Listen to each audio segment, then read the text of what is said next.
word is God's work cannot be stopped. God's work cannot be stopped. And we're going to be looking at the story in Ezra of the rebuilding of the temple and how the adversary came against them. Hallelujah. Praise God. Ezra 2 and 3, the people of Israel, they had been in captivity in Babylon for 70 years. They had now been released to come back to Jerusalem to begin to rebuild the temple. So in Ezra 4 now, verse 1, it says, when the adversaries of Judah and Benjamin heard that they had come back, the people had come back to rebuild the temple, they began to get angry. Now let me make it very clear. The adversary is not the person sitting next to you. The adversary is the devil. Amen? 1 Peter 5:8 says, be sober, be vigilant, because your adversary, the devil, is a roaring lion, walking about, seeking whom he can devour. So when it says in Ezra 4 verse 1 that the adversaries of Judah, who is Judah? We are the people of praise. So the adversaries, the demon, the devil, rises up to fight against us, to stop us, to rebuild the temple, rebuild things in our lives. But the devil has to use people. Amen? The devil has to use people. The devil can't just come in here and start to cause havoc. He has to whisper in people's ears. He has to cause them to do things. But you know what? Each individual has their own will. You have your own will to say yes or no to the devil, yes or no to God. You need to decide whose side you're fighting on. Are you fighting with God or are you fighting with the devil? Because if you're in the middle, at the time of judgment, God will spew you out. So you're either with God, you're with the devil. You cannot be in the middle. So the adversaries wanted to stop the work of the rebuilding of the temple. Verse 2, then came Zerubbabel to the chief and the father, and they said, come, let us build. So the enemy said, come, let us build with you. Let us get this work started. And let us sacrifice with you. But Zerubbabel was wise. He knew that he couldn't let just anybody build with them because he didn't know who they were. He didn't know what their agenda was. Hallelujah. And let me just point out, Zerubbabel, I was looking at Zerubbabel and the Holy Spirit just impressed on me. Just look at him. Look at his character. Zerubbabel, he was born in Babylon. He was born into captivity. And Babylon means confusion. So Zerubbabel didn't ask to be born into a place of captivity. He didn't ask to be born into a place of confusion. Sometimes we find ourselves in a place that makes us feel like we are captive, makes us feel that we're confused, that things are not going right with the family, things are not going right at work, things are not going right with our health. But you know what? Zerubbabel didn't let that stop him. He could have thought, well, I was born into this confusion. I was born into this captivity, so this is where I'm going to stay. Zerubbabel was the one that rose up. He went back to Jerusalem. He was one of the chiefs, one of the princes that decided to rebuild the temple. Where are you at right now, church? What situation are you in right now where you feel captive, where you feel confused, where you feel like that you've been dealt a rough hand? God is saying you don't need to stay there. God is calling you out of the captivity. He's calling you out of the confusion. Hallelujah. You know what? Because God is not the author of confusion. Satan is the author of confusion. So if you want to stay in confusion, that's up to you. But I know for me, I'm not staying in confusion. I'm coming out of what the devil's trying to hold me in. I'm coming out of what the devil's trying to bind me up with. And I'm going to rebuild. Because why? God's work cannot be stopped. Hallelujah. So Zerubbabel said to the people that were fighting, no, we're not. We don't want your help. Leave us alone. But then in verse 4, he says, the people of the land, so that the enemies weakened the hands of the people of Judah and troubled them in their building. So these people came in and they tried to stop every which way they could, stop the rebuilding of the temple. And let me make it very clear. I'm talking about the church generally, but also Living Hope, because I'm the pastor for Living Hope. At the moment, the devil is fighting. He is fighting church on a whole because he knows his end is near. But for this church, I have never seen attacks like it over the last 3 years. But you know what? We stand firm. We stand firm on God's word. We stand firm knowing that God has called us and appointed us and anointed us for such a time as this. Hallelujah. Hallelujah. So no matter what the enemy is trying to do, whoever he tries to use to weaken the hands of us, the people of Judah, we are not going to stand for it. Amen? Amen. Hallelujah. They even went so far, it tells us in verse 5, they hired counselors. They hired people to frustrate the purposes, the plans. Oh my God. Hallelujah. If you need to open your spiritual eyes, church, the devil will use any means that he can to frustrate God's plans and the purpose of his people. Hallelujah. Hallelujah. We have to determine, as Sister Pam shared last week and reminded us today, we have to stay together. If we wander off, the wolf is going to get us. If we stay together, we've got each other's backs, the enemy cannot come in. Hallelujah. So what did the enemy do? When they weakened the hand and tried to frustrate, they wrote a letter to the king, King Artaxerxes at the time. And in the letter, they were saying all kinds of false accusations against the people of Israel. They were saying that, well, if you let them rebuild this temple, they're not going to pay their custom. They're not going to pay their tax. They're not going to pay their tribute. And then they're going to overtake the land. Now, in part, that was true because they were looking at how the Israelites had behaved in the past. They had begun to worship idols. They had rebelled against God. They had done things that they shouldn't have done. But what the people of the enemy didn't realize, they had come back to God. They were willing and they were ready to work and to repair the temple. Hallelujah. Hallelujah. So when the king received that letter, he stopped. He said, right, I'm giving a commandment. The work must stop.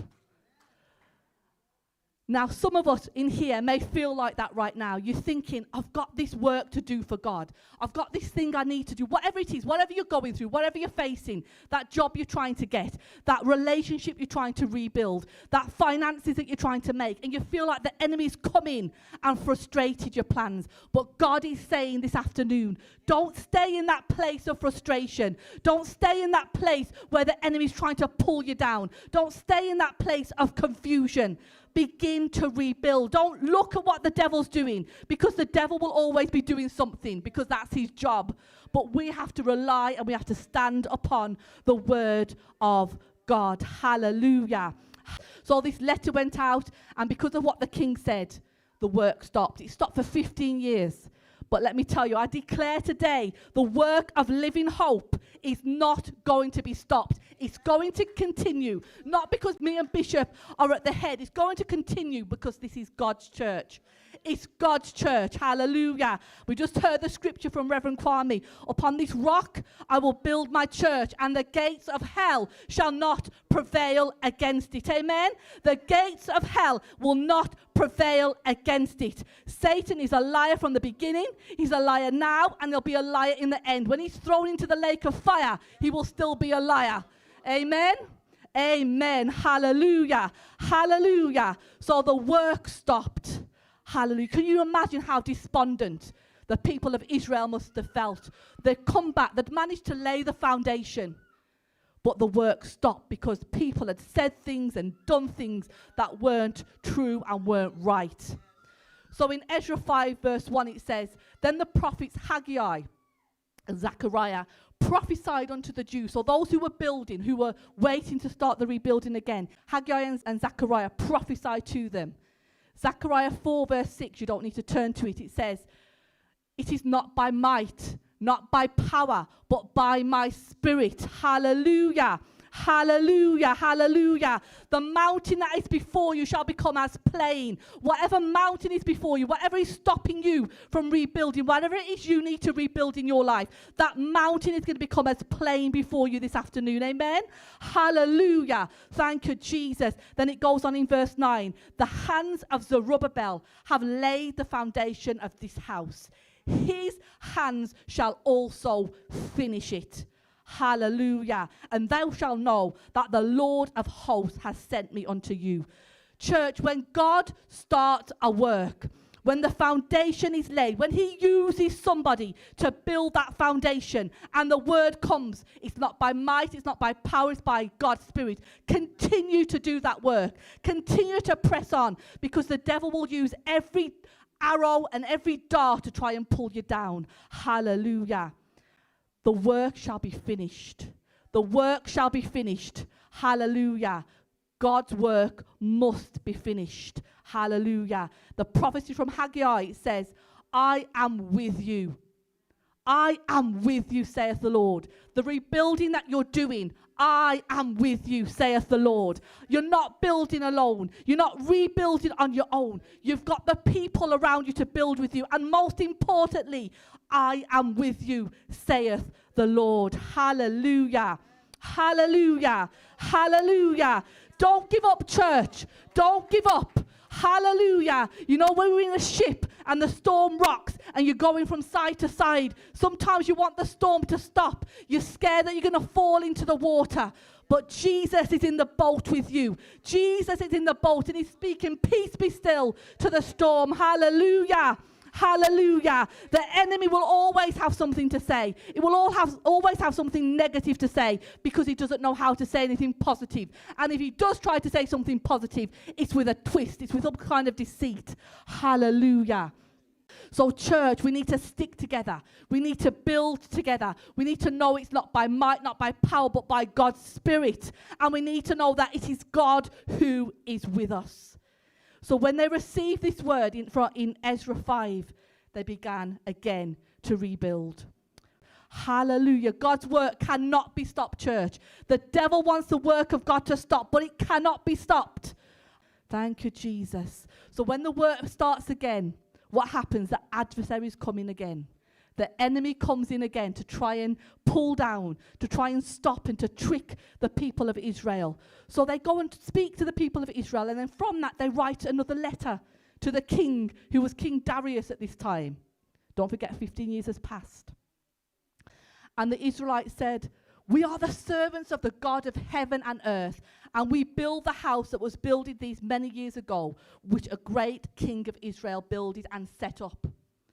Now, you need to understand that there was a king called King Cyrus, and he wrote a decree before any of this happened. He wrote a decree that said, when the people of Israel come out of Babylon and they come back to rebuild the temple, because they will do, we are going to give them jewels. We're going to give them treasures. We're going to give them timber. We're going to give them everything that they need to rebuild the temple, so that God can use anyone he chooses. King Cyrus wasn't a godly king, but God chose to use him for such a time as that was required. Hallelujah. Praise God. So that decree went out. Let me encourage somebody. God has sent a decree out over your life, and he's put people in place. Hallelujah. He's put people in place even before you were born. In fact, even before King Cyrus was born, 200 years before he was born, Isaiah prophesied that there will be a king called Cyrus that would come and he would help the people of Israel. That he would be the one that would give the decree that they could rebuild the temple. He would be the one that would provide the materials that they needed. So let me encourage somebody. Before you were born, there was somebody that God has decreed over your life, that they, at the right time, when you are in need of whatever it is, I don't know your circumstances, you know your circumstances. God has put somebody, a King Cyrus, in place. Hallelujah. That when that time comes, when you're in trouble, when the going gets tough, God has got somebody there that is going to put something in place for you to come out, to provide for you, to turn situations around. When people are lying against you, God will put somebody there to speak up for you. When people are saying nasty things about you, God will put somebody there to speak up for you. When you've got no money in the bank, God will put somebody there to provide for you. When you feel sick in your body, God will put somebody there to look after you, to pray with you. Hallelujah. That's what King Cyrus did. So it goes on, the story, as I try and put it into a synopsis. So they go to King Darius and said, well, this is what they're saying, that King Cyrus sent this decree. So they said, let it be searched of the records, because in those days they kept their records. They had everything written down. So they went and they searched, and King Darius realized that what the people of Israel were saying was true. King Cyrus had said, yes, these people need to come back. They need to come back and they need to rebuild. And whoever's king at the time, they need to provide the materials that they need. So the work continued. Hallelujah. And King Darius went so far as to make a decree that anybody who tried to stop the people of God from rebuilding the temple, that timber from their house would be pulled down and they would be dealt with. That's how serious King Darius was. Hallelujah. When God has a work for his people to do, God will ensure there are people in place to do it. Amen? God's work cannot be stopped, church. God's work cannot be stopped. Hallelujah. Ezra 6 verse 6 says, now therefore, Tatno, who was a governor of the enemies, went on the river, and he had some companions called the Arphaxadi. But you know what their name means? Causes of division. Causes of division. So there were a group of people that were in the enemy's camp, and their name meant to come in and cause division. And that's what the devil wants to do. When we are trying to rebuild, when we come together with one mind, hallelujah, under God, to rebuild, there will be some enemy, some spirit that will come in to try and cause division down the middle. So this side, they're having their little thing going on, and this side they're thinking, well, I'm not agreeing with what they're doing. I don't like the way they're rebuilding. And then this side will say, well, start gossiping about them. I'll say, who do they think they are? Do they think they're better than us? The division has to stop. We have to be united, because united we stand, divided we fall. Hallelujah. So King Darius spoke in verse 7. And this is the verse that got me. Ezra 6 verse 7. It says, let the work of this house of God alone. Hallelujah. Let me say that again loud and clear. Let the work of this house of God alone. Let the governor of the Jews and the elders of the Jews build this house of God in his place. Hallelujah. Thank you, Jesus.